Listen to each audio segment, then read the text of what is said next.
there, Laura here from Get Organized HQ, and I've got a special treat for you today. I'm doing something a little bit different than a lot of my videos, and I'm kind of taking you behind the scenes. This is what I do for my Get Organized HQ Insiders every month. We set aside a little bit of time, and I do a live plan with me where we just plan out our goals and our next month together. Now, obviously, this isn't live, but I kind of wanted to give you a taste of what that was like.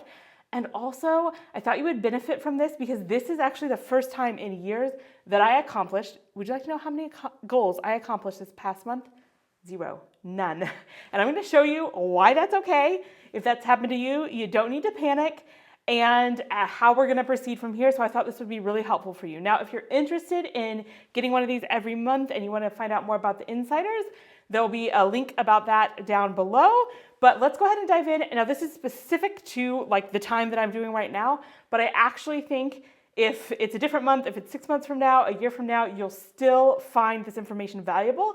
And the process that I use to plan each month is exactly the same. Now, I am using a couple of planning tools. This is our physical planner. I'll leave a link down below if it's still available. It does sell out because we have a fixed quantity. We also have the exact same planner available in tablet form if you like to use like planners on your iPad, or in printable form. So we've got whatever it is, whatever format you like, you can use this. If you don't have one of our planners, you can actually still use this planning method. It's a little bit easier if you have the planning workbook and the goal workbook with you, but you can totally do it with just a notebook if that's what you want to do.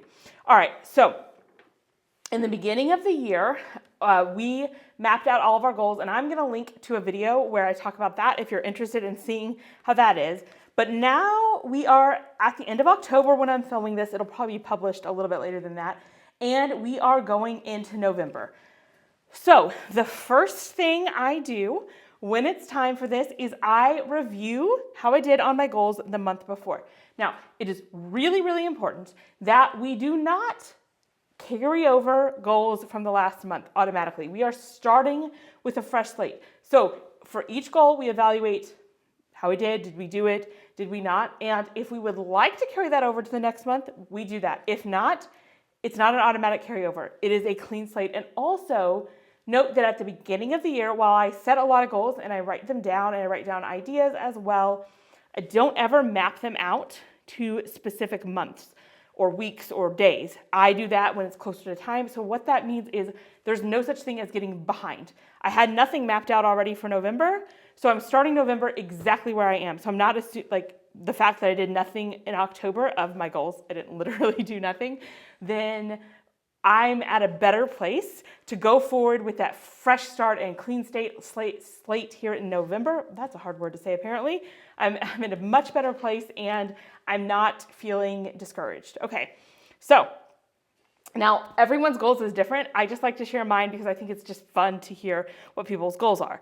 So in October, you have to keep in mind, we have a huge online conference, a very big event every September, and so I always work a ton in September to accomplish those goals and, to do that huge event. And so I was coming off of that when I was making my goals for October. So the mindset that I was in and the goal that I had was to work a little bit less because, like I said, I've been working a lot, and focus a lot more on relationships, home, and hobbies, and even like self-care.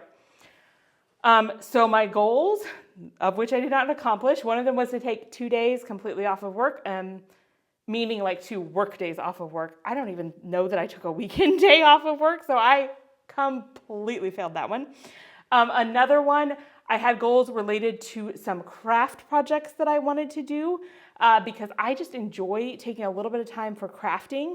I even wanted to start a Facebook group just for my crafting where I could go live and just have a place to share those. I did not do that.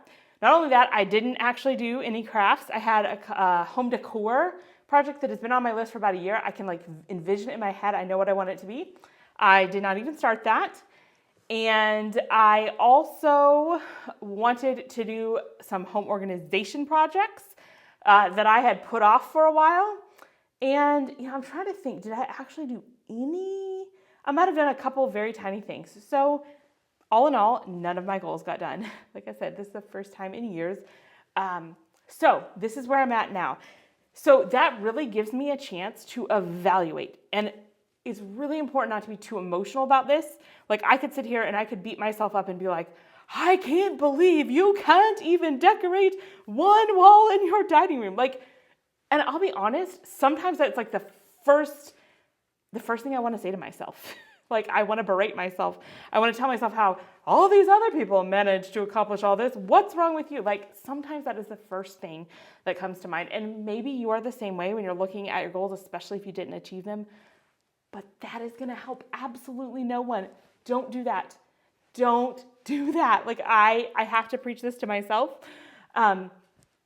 So instead, look at them without so much emotional attachment and it's as an opportunity. So I didn't anticipate exactly what my month was going to look like.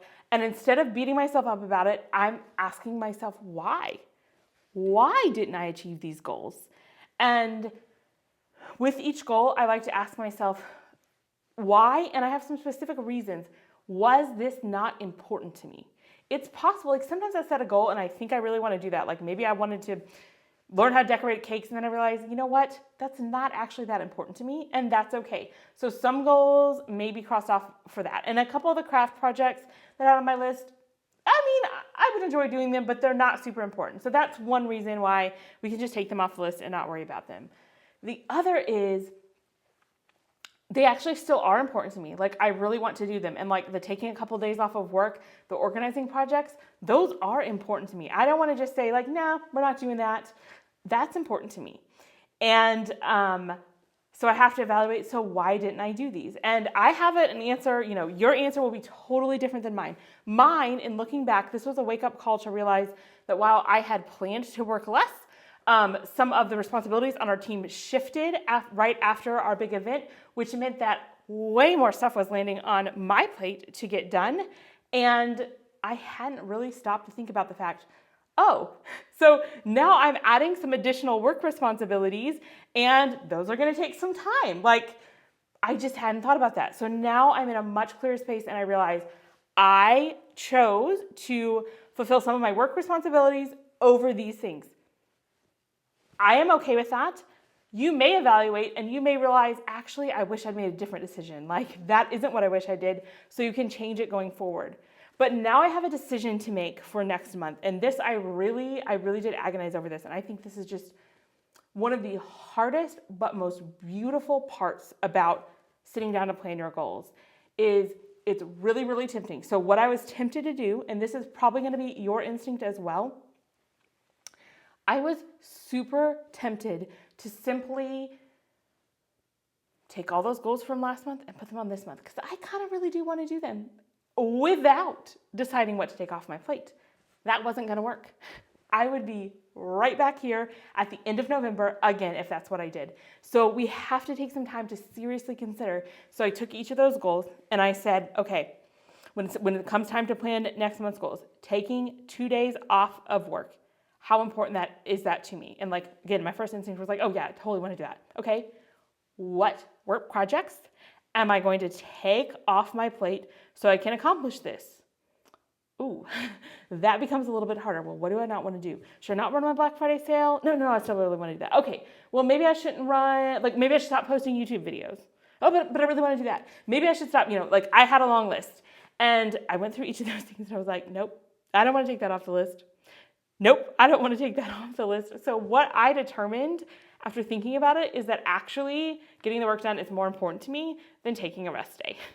You may have a different idea. That may be different for you, and that's okay. Maybe in your season, and there have been seasons when taking the rest day was far more important than whatever work thing got accomplished, just because of where I was at with personal and mental health and all of those kind of things that I needed that. That's okay. But at this point, I was able to really decide that no, these work projects are important, and that's what's going on my goals this month is I'm just owning it and deciding these are important and I don't want to, that's what I actually want to focus on. But it's so much better than the other way around if I was not honest with myself and I tried to pretend like I could do it all, which no one can, then I would have still probably gotten the same things done, but I would have felt bad about it.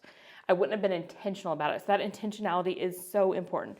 So if you are doing this with me and you've evaluated last month's goals, and of course you can always hit pause, I want you to go ahead and fill out what are your goals for this month. And so for me, as I am taking stock of all the different areas, and again, make sure you watch that yearly goal setting video. That'll really help you understand the different areas of focus. I like to pick a goal from each focus area, but I've pared them down, and there are some focus areas that don't have a goal this month, and that is totally fine.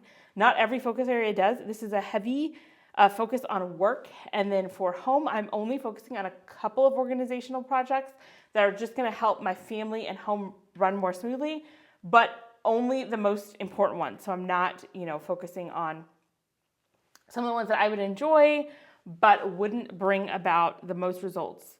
So go ahead and take some time to fill those out. I also encourage you, if you have one of our planners, there's numbers along the bottom from 1 to 10. That's to give yourself a rating of how you're doing in that area. So how overall are you doing in that area? And I just love looking back on things and kind of taking a pulse of where I'm at in different areas. Some people also use it to kind of talk about how they achieved the goal. You could totally do that, but it was originally intended to just say, how am I doing in that area? So go ahead, if you want to pause the video and go ahead and write out your goals in each area.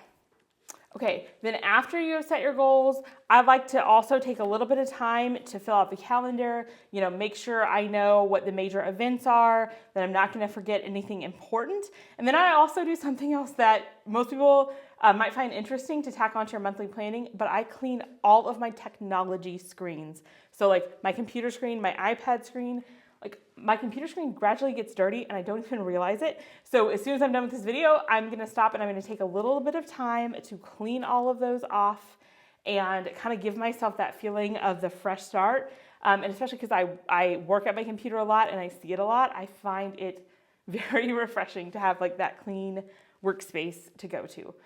So I really hope you enjoyed this plan with me. I hope you've taken some time to think about your own goals, maybe plan your goals for the next month, no matter when you are watching this.